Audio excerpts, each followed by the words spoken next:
ছাদ বাগানে যে সুন্দর মূলো হয় আজকে আমি সেটা দেখাবো। এত সুন্দর মূলো আমার ছাদ বাগানেও হয়, আর সেটা হয়েছে মানে বেশ কিছুদিন আগেই আমি গাছ বসিয়েছিলাম। সেই গাছগুলো এখানেও দেখুন বেশ কিছু মূলোর চারা হয়েছে। এগুলো লাল মূলোর চারা, এই যে দেখুন এগুলো সব লাল মূলোর চারা, আর এইগুলো বিটের চারা। এগুলো আলাদা করে বসাতে হবে। এই বিটের চারাগুলো আমি আলাদা করে বসাবো, একটু বড়ই হয়ে গেছে। আস্তে আস্তে মানে আমি যেহেতু আস্তে আস্তে কাজ করি, ধীরে ধীরে কাজ করি, তাই আমি ওই রেখে দিই, কয়েকদিন বাদে বাদে বসাই। এখন এই যে দেখুন এইগুলো মূলোর চারা। আমি বলছিলাম না যে একসঙ্গে মূলোর চারা আমি দিয়েছি ছোট ছোট জায়গায়, কিন্তু দেখুন খুব ঘন হয়ে গেছে। আর এখানে কিন্তু লাল সাদা দুরকম মূলো আছে, বড় হতে দেরি হচ্ছে। আর এই যে এখানেও হচ্ছে, মূলো হতে প্রায় 3 মাস সময় নেয়, আমি দেখেছি এটা। মানে আমি যেহেতু গাছ করি, প্রত্যেক বছরই করি, এবছরও দেখাবো আমার মূলো কিন্তু হয়েছে আমার গাছে। এইটাও দেখুন এখানে রয়েছে, এরকম দুটো বেড দেখালাম, আবার বসাবো। আর সেই বেডটাও দেখাবো, চওড়া বেডটা। এটা দেখুন, এইটাও মূলো কিন্তু, হ্যাঁ এইটা হচ্ছে মূলোর দানা। এই যে এটা মূলোর দানা। এবার দেখাবো আমার মূলো। মূলো হয়েছে দেখুন, এই যে সুন্দর মূলো হয়েছে। মূলোটাকে আমি তুলে নেবো আজকে। এই যে দেখুন, এই দেখুন এখানে কিন্তু মূলো আরো আছে। এই যে এই যে দেখুন এখানে মূলো হচ্ছে। এই যে এটা আবার একটু বড় হলে আমি তুলবো। মূলো কিন্তু আমার মানে ছাদ বাগানে হচ্ছে।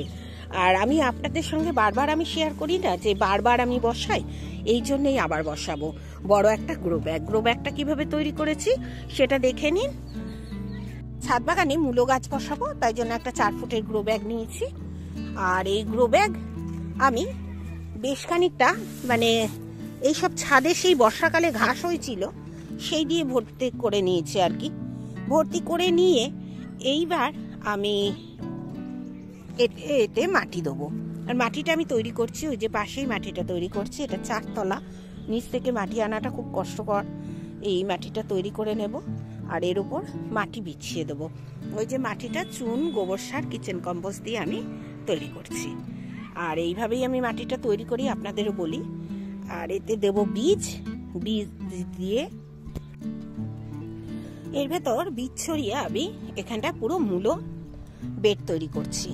আর কত হালকাভাবে মূলোর বেডটা তৈরি করেছি। বেশ 4 ফুট বাই 1 ফুট কিন্তু এটা উঁচু আছে, আর 4 ফুট হচ্ছে লম্বায়, চওড়ায় আছে 1 ফুট। এইটাকে আমি বেশিরভাগটাই কিন্তু ঘাস দিয়ে মানে ভরে দিয়েছি। এর উপর মাটি দেবো, খুব একটা মাটি আমার এখানে লাগবে না, যেহেতু আমি ঘাস দিয়ে একদম হালকা বেড তৈরি করার চেষ্টা করছি।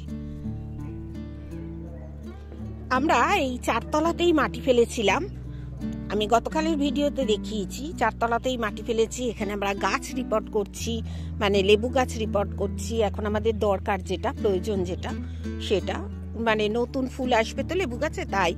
এবার বলি মূলো গাছের জন্য যে বেডটা তৈরি করেছি, দেখুন মাটি দেওয়া হয়ে গেছে। আর একটু মাটি আমি দেব, কারণ এর নিচে কিন্তু পুরো দমে আমার ঘাস আছে। মানে ছাদে যে জমে ছিল ঘাস, একটু চেপে চেপে দেবে ওইগুলো। দেখুন চেপে চেপে এরম ভাবে দিতে হয়, যাতে মানে জায়গাটা আমি ভালো পাই আর কি। এই দেখুন, এই যে এইভাবে বেশ সুন্দর করে চেপে চেপে আমি মাটিটাকে কিন্তু একটু বসিয়ে দিলাম আর কি গ্রো ব্যাগের ভেতর। আর যাতে বেঁকে না যায় তার জন্য কিন্তু আমি এরকম পিচবোর্ড দিয়ে দিয়েছি। আমার ঘরে ছিল বলে দিয়েছি, যাদের না থাকবে না দিলেও চলে।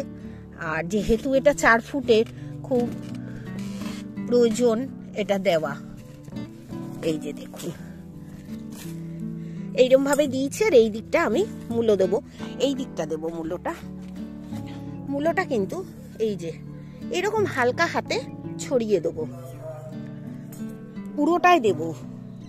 একটু ফাঁকা ফাঁকা যদি না হয় তাহলে কিন্তু মূলো ভালো উঠবে না। এর ওপর দেব ওই মাটি।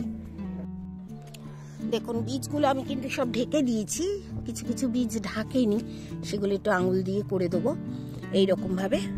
এগুলো বীজগুলো আমরা ঢেকে দিই এরকমভাবে সবসময়, আমি তো বিশেষ করে ঢেকে দিই।